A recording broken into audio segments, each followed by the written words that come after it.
स्वरूप पाहिल्यानंतर मन भगवंताचं स्वरूप आवडलं म्हणून आपली सर्वांची ओढ समर्थ।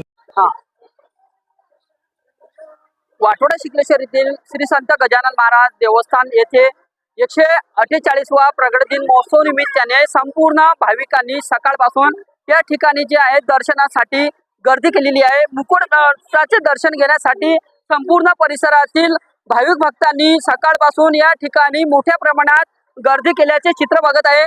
हा प्रगट दिन महोत्सव निमित्ताने विविध धार्मिक कार्यक्रमाचं आयोजन गेल्या 7 दिवसापासून या देवस्थानच्या वतीने करण्यात येत आहे। माझ्यासोबत बोलण्यासाठी जे आहे देवस्थानचे अध्यक्ष आहेत, यांच्या थेट प्रतिक्रिया जाणून घेऊ। हो, किती वर्ष झाले आणि किती वर्षाची परंपरा आहे का सांगा? हा कार्यक्रम मागील 42 वर्षापासून सतत नित्य नियमाने आणि या ठिकाणी जे जनतेच्या सहयोगाने चांगल्या प्रकारे पार पडत आहे। आणि मागच्या वर्षापासून मंदिराचा जीर्णोद्धाराचा कार्यक्रम पाळलेला आहे आणि लोकांच्या सहभागाने आणि गजानन महाराजांच्या कृपेने जीर्णोद्धाराचं काम प्रगती पथावर आहे।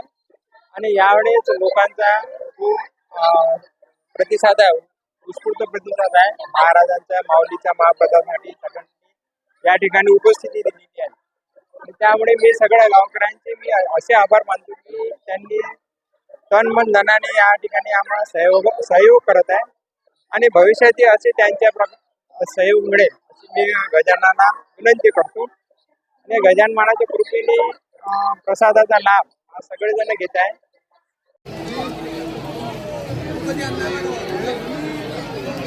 Yeah.